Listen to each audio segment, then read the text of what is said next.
Why? I have no friends. Why don't you just eat me? I want to be a lawn ornament. Let's run a train on this bitch.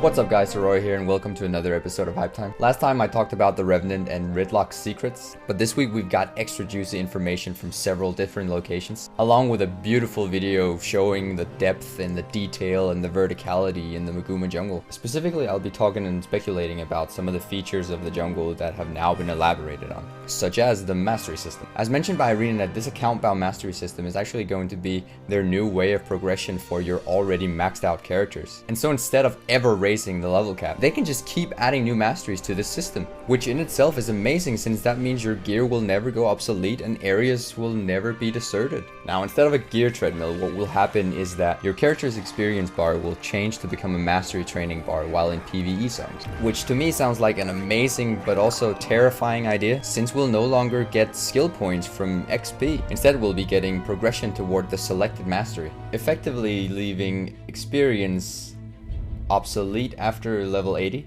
And what happens after you maxed out all your masteries?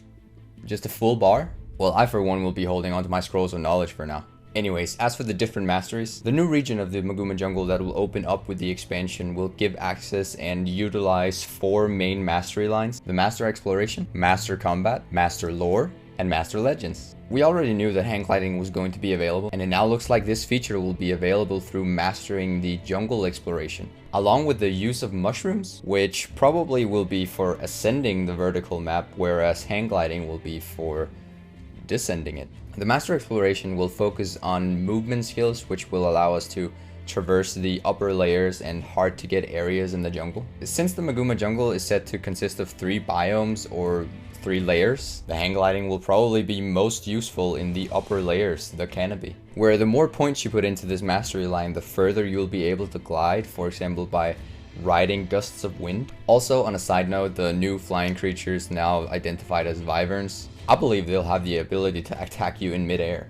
And so a possible skill in the mastery line would be some way to defend yourself against these, which was also hinted in the blog post. Use the air to your advantage in combat against certain foes. The entire exploration mastery will probably give birth to a whole new generation of jumping puzzles or flying puzzles or whatever you'd like to call them. The newer maps of the game are already littered with different movement skills, such as the Sephirite crystals, which are now scattered across Drytop, or the jump pads in certain jumping puzzles. Perhaps all of these have been used to test alternate ways of mobility, since the idea of mounts weren't ever useful in the world of Tyria. The thing about the mastery system that excites me the most is this. Fundamentally, you're going to encounter stuff in the jungle that is very challenging to overcome, that you can't defeat at all until you've built up masteries to face those challenges. That goes both for you on your own as well as in groups. That will be a component of why the mastery system works in the first place. We need to give you those challenges and have you earn the abilities to overcome those challenges. On the second episode of Hype Time, I went through why this new progression system is amazing as an incentive for hard content. But I never talked about the fact that you won't be able to complete certain challenges until you actually have the right mastery unlocked. That's fucking cool. One of the masteries that seem to be a core element in locking certain challenges away from players is the acquisition of language, or more specifically, the master lore. Now, this mastery line seems to be the way to actually get a wide variety of things, and the earliest released info on it was that by understanding these languages, you'll gain access to history and secrets and maybe even to hidden areas they've buried away. This seemed to only indicate that learning a new language would only open up to explore new areas. But now we see that there's a lot more to it. We have some new NPC races in the world. One of them is the Itzel, and when you meet them or start earning points in the mastery system, you can start learning some of their language. By doing that, that might unlock things that you weren't able to access before, like possibly vendors or things like that. So these new NPCs will unlock vendors? Vendors for what? Weapons? Armor? Or tonics? As you keep progressing in the lore with the Itzel, they'll start giving you access to special combat abilities that will help you overcome obstacles that you absolutely could not defeat before.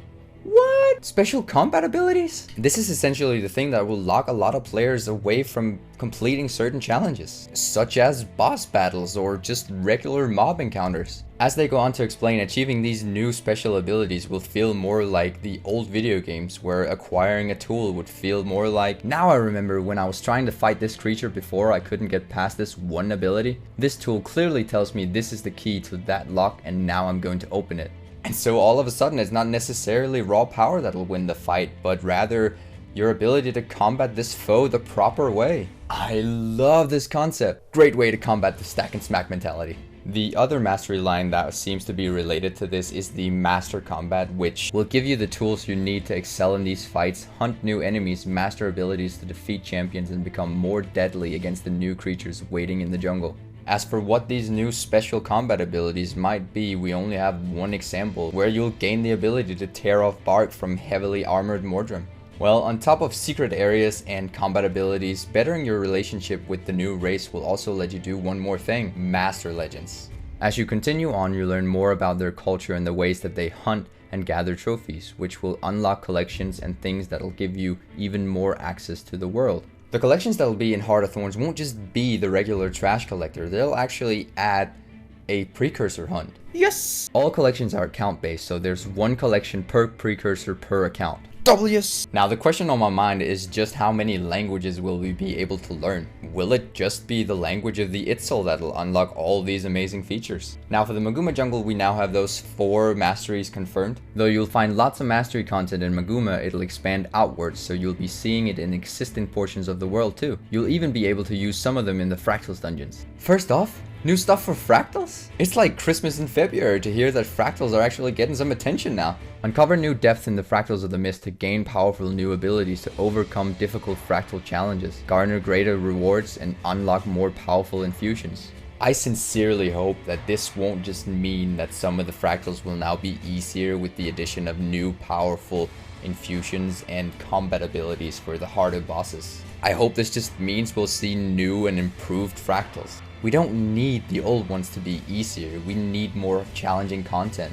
Well, anyways, back to my main point with the quote. The mastery system is going to be a part of the entire world of Tyria, not just the jungle. And so we'll probably see these new vendor special abilities and collections added to new as well as old zones. Perhaps the different precursors will come from mastering different regions of the world. Or even better, perhaps there will be different secrets to master in all regions so as to get into areas or unlock vendors that'll give or sell you the different parts for each precursor. So you'd essentially have to master all regions to just get one precursor. Now that would be a way to time gate this and actually make the collection harder to get. As for other masteries such as mobility skills in other regions of the world, we might see a few extra things pop up.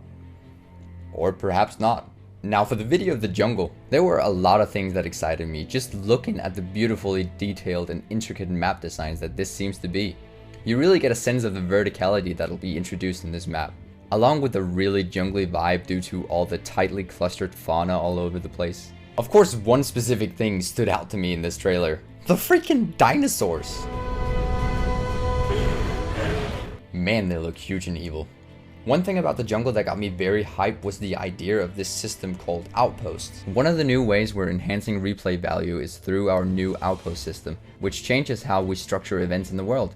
When you first venture into the jungle, you'll find that events in the area are tied to what's happening at the specific site. These locations are our new content outposts, which we're using to bring individual events together into a larger, more comprehensive experience. Now these outposts seems to be the way that they're going to change and kill off the current heart system, and replacing them with a lot more detailed happenings. These outposts won't just be a string of events, it seems. ArenaNet's blog posts seem to indicate that all of these locations will come with separate stories, which may change depending on how well or how badly these events are completed. And it seems crucial that defenses and vantage points are secured, because when the sun slips below the horizon, Mordremoth's counterattack begins and its legions spread across the map. And these outposts in the jungle may be a mix between the event chains that we see in the Silver Waste, but also perhaps the event chains that we see in Ore, so as not to only hold locations but also expand defense lines. As an outpost grows, events change and become even more numerous. The outpost may progress through several levels of strength, unlocking new rewards and more opportunities to explore and play. Now on that note, someone on Reddit managed to find a schedule for an upcoming conference with the GDC, promoting an in-depth look at massive scale AI, with Arena's lead gameplay programmer, Mike Lewis, and Dave Mark, whom I extensively talked about in the second episode of Hype Time, where I talked about the future of Guild Wars 2's hard content. It seems the conference, headlined as Building a Better Centaur, AI at Massive Scale, will go into the specifics of what these masterminds have been cooking up for us. This session will show new architecture that combines a modular utility-based AI system and powerful influence map engine. With it, agents are not only far more intelligent than prior iterations, but use significantly less processing time. Most likely what this will impact is the addition of larger crowds of enemy forces and more thought out events. So even though the GDC conference is not actually produced as a way of showcasing what is to come, I'm still super hyped to see what they actually have to say. One more thing that I'm quite excited for is today's point of interest, which will showcase Heart of Thorns for the first time. And even though they say they'll only show off the adventures, which I did not discuss, what do you hope they'll also talk about? Feel free to leave your thoughts in the comments down below. Until next time, I will see you in the mists.